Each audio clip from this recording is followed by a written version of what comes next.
Are you ready? మన రెండో point, మన జీవితం చాలా అల్పమైనది. Our life is too short. మన జీవితం చాలా అల్పమైనది. కీర్తనల గ్రంథం 39వ కీర్తన 4, 5, 6, 7. యెహోవా నా అంతము ఎట్లుండినది, నా దినముల ప్రమాణము ఎంతైనది నాకు తెలుపుము. నా ఆయువు ఎంత అల్పమైనదో నేను తెలిసి కొనగోరుచున్నాను. నా దినముల పరిమాణము నీవు బెత్తెడంతగా చేసి ఉన్నావు. అంటే 4 వేళ్ళు. నీ సన్నిధిని నా ఆయుష్కాలము లేనట్టే ఉన్నది. ఎంత స్థిరుడైనను ప్రతి వాడును కేవలం ఒట్టి ఊపిరివలేనున్నాడు. సెలా ఆగి ఆలోచించండి. మనుషులు వట్టి నీడ వంటి వారై తిరుగులాడుదరు. వారు తొందరపడుట గాలికే కదా. వారు ధనము కూర్చుకొందురు గాని అది ఎవనికి చేజిక్కునో వారికి తెలియదు. ప్రభువా, నేను దేని కొరకు కనిపెట్టుకొందును? నిన్నే నేను నమ్ముకొని ఉన్నానయ్యా. అయ్యా, మా జీవితం చాలా అల్పమైందయ్యా. Two short. చాలా అల్పమైందయ్యా. అయ్యా, చాలా అల్పమైనది.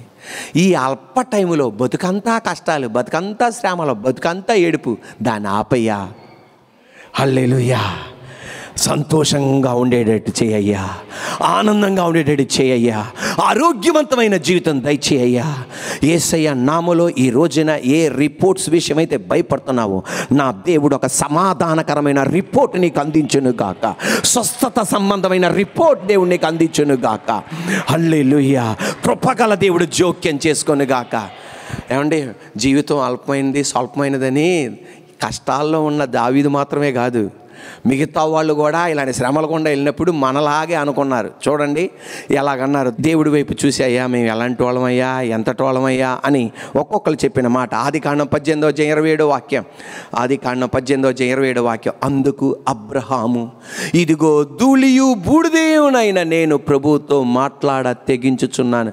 అయ్యా మేము ఎంతటి వాళ్ళమయ్యా నీతో మాట్లాడటానికి. చూడండి 2 సమూయేలు గ్రంథం 14:14. 2 సమూయేలు గ్రంథం 14:14. మనమందరము చనిపోదుము కదా, నేలను ఒలికిన మీదట మరలా ఎత్తలేని నీటి వలె ఉన్నాం. దేవుడు ప్రాణము తీయక తోలివేయబడిన వాడు తనకు దూరస్థుడు కాక యుండుటకు సాధనములు కల్పించుచున్నాడు. 1 దినవృత్తాంతాల గ్రంథం 29:15. 1 దినవృత్తాంతాల గ్రంథం 29:15. మా పితరుల అందరి వల్లనే మేమును నీ సన్నిధిని అతిథులమును పరదేశులమునై ఉన్నాము.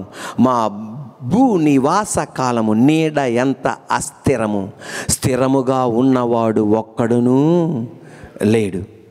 యోబు గ్రంథం 7:6-7. యోబు గ్రంథం 7:6-7. నా దినములు నేతగాని నాడె కంటెను వడిగా గతించుచున్నవి, నిరీక్షణ లేక అవి క్షేమైపోవుచున్నవి. యోబు గ్రంథం 7:6-7. నా జీవము ఒట్టి ఊపిరియే అని జ్ఞాపకము చేసుకొనుము, నా కన్ను ఇకను మేలు చూడదు. Praise the Lord. కీర్తనల గ్రంథం 103వ కీర్తన 14, 15 వాక్యం, 16 వాక్యం. మనము నిర్మింపబడిన రీతి ఆయనకు తెలిసే ఉన్నది, మనము మట్టివారమని ఆయన జ్ఞాపకము చేసుకొనుచున్నాడు. నరుని ఆయువు గెడ్డివలేనున్నది, అడవి పువ్వు పుయ్యినట్లు వాడు పుయ్యను.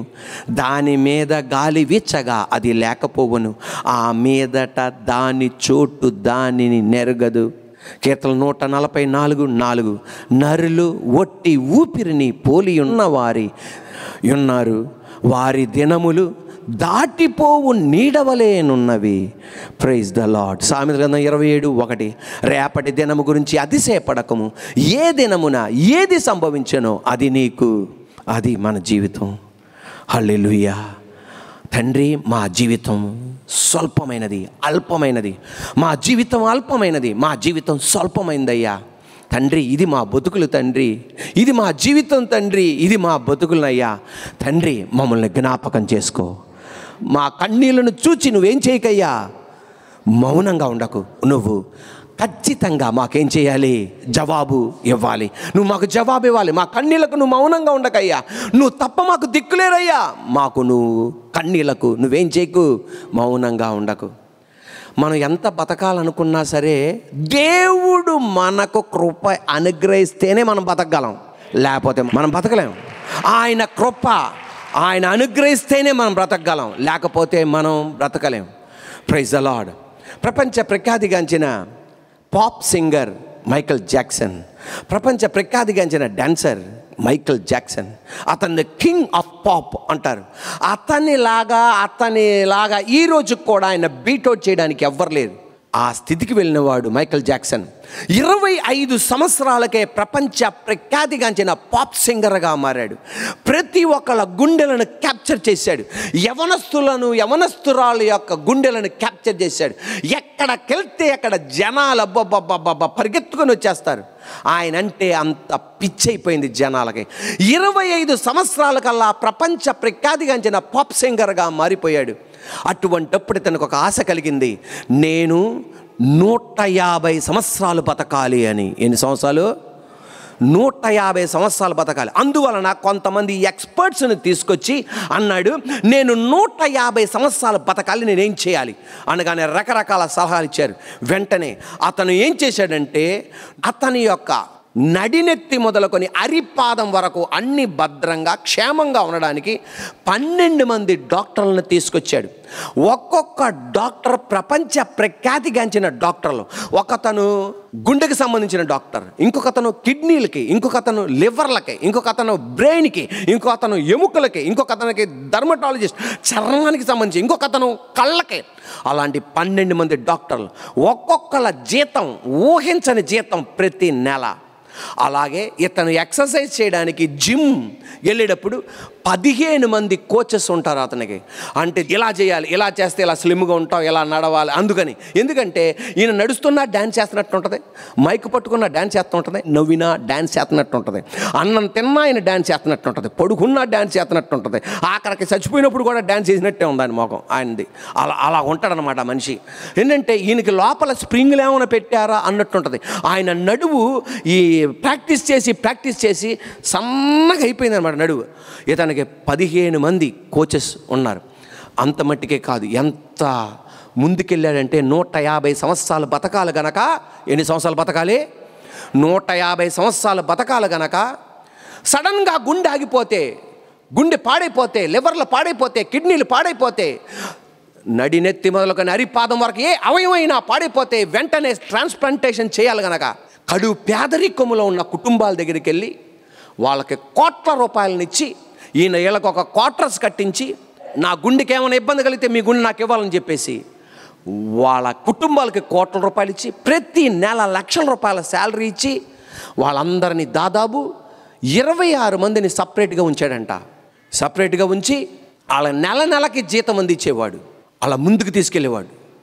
మళ్ళా ఇతను మనలాగా నిద్రపోడు. ఎలా నిద్రపోతాం? మనం గదిలో పడుకుంటాం. కానీ అతనికి సలహా ఇచ్చారు, మీకు 150 సంవత్సరాలు మీరు బతుకుతారు కనుక 150 సంవత్సరాలు మీరు ఉన్నా, మీరు 35-40 ఏళ్ళలాగా మీరు కనపడాలంటే ఆక్సిజన్ లెవెల్స్ సమపాలులో ఉండాలి గనక, మనం ఇంట్లో ఉన్నప్పుడు ఆక్సిజన్ సమపాలులో ఉండదు. అందువలన అతనికి ఒక ఆక్సిజన్ ఛాంబర్ కట్టించారు, హైపర్ బ్యారిక్ ఆక్సిజన్ ఛాంబర్. చూడండి అది ఎలా ఉంటుందో, హైపర్ బ్యారిక్ ఆక్సిజన్ ఛాంబర్. దీంట్లోనే ఆయన నిద్రపోయేది. ఈయన నిద్రపోతున్నప్పుడు ఆక్సిజన్ లెవెల్స్ కరెక్ట్గా ఉంటాయి. అటువంటి ఆక్సిజన్ ఛాంబర్లో, హైపర్ బ్యారిక్ ఆక్సిజన్ ఛాంబర్లో పడుకుంటే ఆక్సిజన్ లెవెల్స్ అన్నీ కరెక్ట్గా ఉంటాయి. మీరు చూడండి, కొండ ప్రాంతంలో నివసించే వాళ్ళకి ఆక్సిజన్ సరిగ్గా అందదు. అందుకే వాళ్ళకు 30 సంవత్సరాలాగా రాగానే చర్మం అంతా ముడుచుకుపోద్ది. ఎందుకంటే ఆక్సిజన్ లెవెల్ సరిగా ఉండదు. అలా జరగకుండా ఉండడానికి హైపర్ బ్యారిక్ ఆక్సిజన్ ఛాంబర్ ఉంటారు, దాంట్లో నిద్రపోతాడు ఆయన. ఆయన నీళ్లు తాగాలంటే ల్యాబ్లో టెస్ట్ చేస్తారు. ఎందుకంటే ఎన్ని సంవత్సరాలు బతకాలి? 150 సంవత్సరాలు బతకాలి. ఆయన ఫుడ్ టెస్టింగ్ బయటికి రావాలంటే ల్యాబ్లో టెస్ట్ చేసి బయటికి రావాలి. ఇతను ఇండియాకు వచ్చాడు, ఇండియాలో ఉన్న ముంబై పట్టణానికి వచ్చాడు, అలాగే ఢిల్లీ పట్టణానికి వెళ్ళాడు. ఆయన ఎక్కడికి వెళ్ళాలంటే 12 మంది డాక్టర్లు ఉంటారు, నర్సులు ఉంటారు, మళ్ళా 15 మంది జిమ్ కోచెస్ వాళ్ళు ఉంటారు. ఇతను ఎవడు పడితే అది ముట్టుకోకూడదు. ఇతని షర్టు ఏ కెమికల్స్ లేకుండా ఉంటాయి. ఎందుకంటే ఎన్ని సంవత్సరాలు బతకాలి? ఆయన వాడే బూట్లు ఏ కెమికల్స్ ఉండవు. అతను వాడే జర్కిన్ ఏ కెమికల్స్ ఉండవు, అతని ముఖం మీద పడే లైట్స్ ఏ రేస్ కూడా పడడానికి వీల్లేదు. ఎందుకని? 150 సంవత్సరాలు బతకాలి. 25 సంవత్సరాలు దాటింది. 30-35 మధ్య ఒక రకమైన చర్మ రోగం వచ్చింది. ఎక్కడ పడితే అక్కడ తెల్ల తెల్ల మచ్చలు వచ్చేస్తున్నాయి. ఏంటో ఇతనికి అర్థం కాల. ప్రపంచ ప్రఖ్యాతిగాంచిన డెర్మటాలజిస్టులు వచ్చారు. ఆ తెల్ల మచ్చ ఉండడం వలన ఈ బ్రౌన్ స్కిన్కి తెల్ల మచ్చకి మ్యాచింగ్ అవదు గనక విలువ కలిగిన క్రీమ్స్ వాడారు. తద్వారా పాలిన ముఖంగా మారిపోయింది. అతని ముక్కు సరి చేసుకోవడానికి రీనో ప్లాస్టిక్ సర్జరీ చేయించుకున్నాడు. తన చిన్ అంటే ఇలా ఉండేది, ఇలా 2 మడతలు కనబడేది, ఇలా చూడండి నాక ఇలా కనబడేది. అది చూస్తే అసహ్యంగా ఉందని చెప్పి ఇది ఇలా ఉండటం కూడా ఎంత అందంగా ఉంటుందండి. కొంతమంది 150 సంవత్సరాలు బతకాలి కదా మరి. అందుకని ఆయన మళ్ళీ ప్లాస్టిక్ సర్జరీ చేయించాడు. అతను నడినెత్తి మొదలుకొని అరిపాదం వరకు ఎన్నిసార్లు ప్లాస్టిక్ సర్జరీ చేయించుకున్నాడో ఆయనకే తెలవదు. అన్నిసార్లు చేయించుకున్నాడు. రోజులు ముందుకెళ్తున్నాయి. జీవితం కష్టంగా, స్టేజీ మీద చాలా అద్భుతంగా పెర్ఫార్మెన్స్ చేస్తాడు. ఆయన చేసే కఠోరమైన ప్రాక్టీస్ ప్రపంచంలో ఎవడూ చేయడంట. ఆయన ఒక స్టేజీ పెర్ఫార్మెన్స్ ఇవ్వాలి అంటే, ఒక అరగంట పెర్ఫార్మెన్స్ ఇవ్వాలి అంటే దాదాపు 2 నెలలు 3 నెలలు ప్రాక్టీస్ చేస్తాడంట. అంత కఠోరమైన ప్రాక్టీస్ చేస్తాడు. అతను నిద్ర పట్టకుండా టెన్షన్తో ఉండటం ప్రారంభించాడు. అతని ఇల్లు అమెరికా దేశం కాలిఫోర్నియా పట్టణంలో ఉంది. 2800 ఎకరాల మధ్యలో ఇల్లు. బా, ఎన్ని సంవత్సరాలు బతకాలి? 150 సంవత్సరాలు బతకాలి కనుక దాన్ని హౌస్ అనరు, విల్లా అనరు, ర్యాంచ్ అంటారు. అక్కడే నది ప్రవాహం లాగుంటుంది, అక్కడే తోటలాగుంటుంది. అంతా ఒక రకంగా చూడాలంటే ఏదైనా తోట ఇదేనారా అన్నట్టు అనిపిస్తుంది. 2800 ఎకరాలు. ఆఖరికి మన ఆంధ్రాలో ఒక యూనివర్సిటీకి అన్ని ఎకరాలు లేవు కదండి బాబు. మరి ఇండియాలో ఏమైనా యూనివర్సిటీకి ఉందో లేదో నాకు తెలియదు, కానీ 2800 ఎకరాల స్థలంలో ఉంటాడు. అటువంటి ఆయనకి నిద్ర పట్టట్లా, నిద్ర టాబ్లెట్ వాడుతున్నాడు, కుదరట్లా. హైపర్ బ్యారిక్ ఆక్సిజన్ ఛాంబర్లో కూడా 12 మంది డాక్టర్లు చుట్టూ ఉండగా నిద్ర పట్టట్లా. నాకు నిద్ర పట్టట్లా, నీరసం వచ్చేస్తుంది, నాకు డోస్ ఇవ్వండి అన్నాడు. ఇంజక్షన్ డోస్ అన్నాడు. ఇంజక్షన్ డోస్ ఇచ్చాడు. ఆ డాక్టర్లు చెప్తాను, సార్ ఇది హెవీ అయిపోతుంది సార్, మళ్ళీ మీకు ఇలా ఇవ్వకూడదంటే నేను చెప్తున్నాను నాకు నిద్ర ముఖ్యం అని ఇచ్చారు. మరి ఏం జరిగిందో తెలియదు. తెల్లవారుజాము చూడగా సార్ లెగల హార్ట్ అటాక్తో మరణించాడు. 50వ సంవత్సరమున మరణించాడు. 2009 జూలై 25వ తారీఖున మరణించాడు. 150 సంవత్సరాలు బతకవలసిన మైకేల్ జాక్సన్ 50 సంవత్సరాలకే మరణించాడు. దావీద్ అనేది బెత్తుడేనయ్యా, ఊపిరి ఉంటోళమయ్యా, గడ్డి పరకలాంటోళమయ్యా, మేము బతుకుతున్నామంటే మందులు డాక్టర్లు కాదయ్యా, ఇది నీ వల్లనేనయ్యా. అది మైకేల్ జాక్సన్. మీరు చూసుంటారు చాలామంది. అంటే మనకు అది ఆయనది ఒక్క భాగం 2800 ఎకరాల మధ్యలో ఆయన ఒక్కడే ఉంటాడు. చూసారా? ఆయన నడుస్తున్న డ్యాన్స్ చేస్తున్నట్టు ఉంటుంది, చెయ్యి ఎత్తిన డ్యాన్స్ ఎత్తినట్టు ఉంటుంది. చూసారా? అలాగైపోయింది ఆయన శరీరం. ఎన్ని ప్లాస్టిక్ సర్జరీలు. అది చూసారా? మైక్ పట్టుకున్న డ్యాన్స్ చేస్తున్నట్టు ఉంటుంది అన్నమాట. చివరాఖరికి అయిపోయింది ఆయన జీవితం. ఆ స్థితిని చూసి ఆయనలాగా డబ్బు కలిగిన వాళ్ళందరూ అనుకున్నారు 150 సంవత్సరాలు బతకాలనుకున్నాడే. ఈ 12 మంది డాక్టర్లను పెట్టుకున్నాడే. తన శరీరం స్లిమ్గా ఉండడానికి 15 మంది కోచెస్ని పెట్టుకున్నాడే. తన చర్మం షైనింగ్ ఇవ్వడానికి ఎన్నో కాస్ట్లీ వాడాడే. అన్నీ ఫుడ్, వాటరు, స్నానం చేసేటప్పుడు అంతా టెస్టింగే. 50 సంవత్సరాలు కూడా బతకలేదే. డబ్బు దీర్ఘాయుస్సునివ్వలేదు, డాక్టర్లు దీర్ఘాయుస్సునివ్వలేరు, వీళ్ళు ఇవ్వలేరు. దీనికి మించి ఎవరో ఉన్నారు. మన జీవితాన్ని కంట్రోల్ చేసే జీవ మరణములు యెహోవా వశమై ఉన్నవి.